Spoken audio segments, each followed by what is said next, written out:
Now we have to discuss the tilt of the earth. We were discussing actually the tilt of the earth with respect to the sun as well as the moon, right? And we also determined, okay, now let us determine the duration, and we already determined that it is going to be 24 hours 50 minutes, right? 24 hours 50 minutes,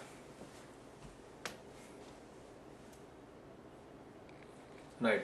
Now coming to the, oh yeah, so what we were discussing is, when we were discussing about a tilt, so we said this is 24 14 hours standard day and night, right? So then it's going to vice versa for the moon, because with respect to the moon it is away from the moon, so that means 10 hours and 14 hours 24 hours, right? But we know that it's not going to be 24 hours, it's going to be 20.48 hours. So correspondingly you can use the theory of fraction 10 upon 24 into 24.8, so it will be around 10.4 and something like that, 14.4 hours, something like that. So these are the ways to determine the duration of the moon with respect to the duration of the moon, that is how many hours the moon will be visible over the horizon. So if it is SEM, that is full moon, then the moon will follow a opposite conjecture as compared to the one followed by the sun. Now if it is a SME, both sun and moon are in the same line, moon is in the middle, so this is Amavasya, right? So you can say the sun and the moon are together. Sometimes this will also lead to solar eclipse, right? But sometimes it does not. So if SM and M together, it doesn't necessarily mean it's solar eclipse, but what does it mean? That is a real phenomenon. We are not discussing about solar eclipse right now. We are discussing about the phase of the moon. So definitely it will be a zero moon, that is Amavasya. And since sun and moon are together, so let's say consider a hypothetical situation. Let's say during the sunrise timing, the sun is rising from the east, okay, rising from the east. The moon is also with the sun, right? The moon is with the sun, so both are coming, because earth is rotating, so the sun and moon are coming together.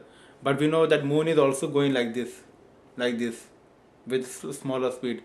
So the distance separation, the angle separation between the sun and the moon will slightly increase, and we know that for a 24-hour span we have around 12 degrees separation between the sun and the moon. So that means by the time the sun sets here, it will be around approximately 12 hours. So in 12 hours it will be 6 degrees apart. So 6 degrees apart means 6 degree apart means we know that 6 degree 360 degrees correspond to how much? 24 hours for the earth, right? Earth takes 24 hours for making sun or moon to rotate 360 degrees, right? Or you can say 24.48, or the earth takes 360 degrees. Yeah, you can say the earth makes moon to rotate 360 degrees around it in 24.8 hours. So how much time will it take to rotate the 360 degrees? So it will be around 6 for the 24.48. That means 24 minutes. So that means immediately as the sun sets in the west, we still have moon 24 minutes above that, 12 degrees above, and it will set around approximately 24 minutes later. But you know what, you cannot, and this is the time when there is a chance that you can see the moon. But there are two reasons why we cannot see the moon on the very first day. The reason being that since sun and moon are just around 12 degrees, let's say, even 12 degree may not be accurate, but this is 12 degrees for this is 6 degrees only. 12 degrees for 24 hours span, for just 12 hours it will be around 6 degrees.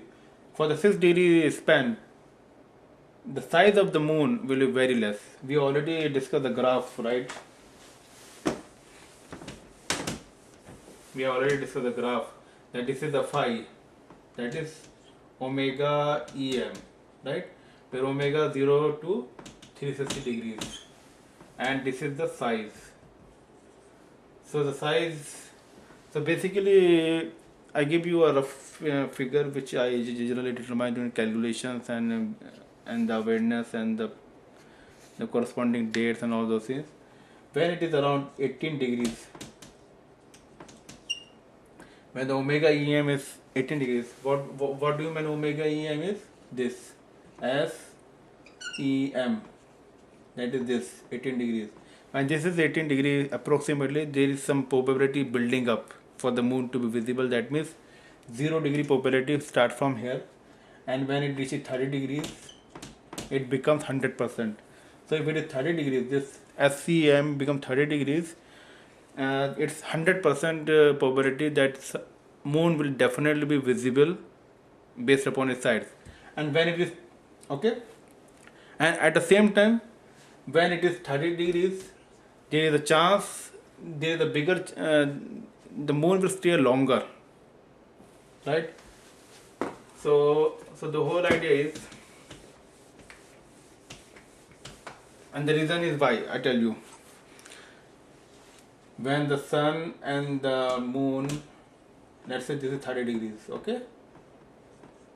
This is 30 degrees big enough. That means, I'll give you an excellent example here. This is the Earth. SEM, 30 degrees, okay? This is the observer, okay?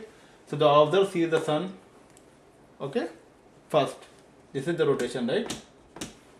Observer sees the sun first, then after 30 degree travel, it sees the moon, right? Because moon is here, right? So it has to travel 30 degrees, so it has to reach the moon. And 30 degree means how many minutes? So 30 degree, we know 360 degrees means 24 hours. 30 degrees means around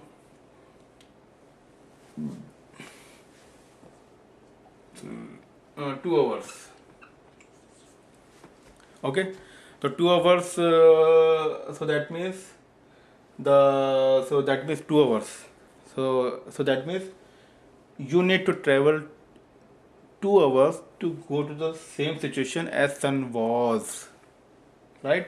So that means so you took 2 hours to reach the same position of sun, that is noon. So in a similar way, when the sun has already set, it took 2 hours more for the moon to go to for its setting. So that means when the sun was setting,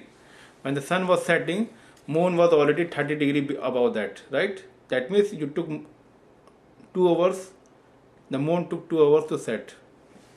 So basically this phase angle which I am calling as WEM, that is the angle made by the Earth, Sun and the Moon, SEM, is the angle which determines the number of, directly correlation, directly proportional to the number of hours which the moon will stay after the sun sets. So that is the thing, and this angle continuously increasing from the new moon onwards. So first day, let's say it's 6 degrees. The second day, will it be something 18 degrees. 18 degrees means 0 degree probable. Then it increases and it reaches to 30 degrees. That means 100% probable. It's somewhere between that, it will 50% probable. Okay, so that is the thing we are trying to determine here. Now I would discuss about why is it that some countries they see the moon, while the other countries they wait for another day to pass and then they see the moon. Let's consider, and this is nothing but the reason of the reason behind the longitude. And I would tell you what the sun, the Saudi, whether it's the extreme east, that is the Japan, or the middle, that is Saudi Arabia or India, or whether it's extreme west, America or other countries, each of the region has equal probability to see the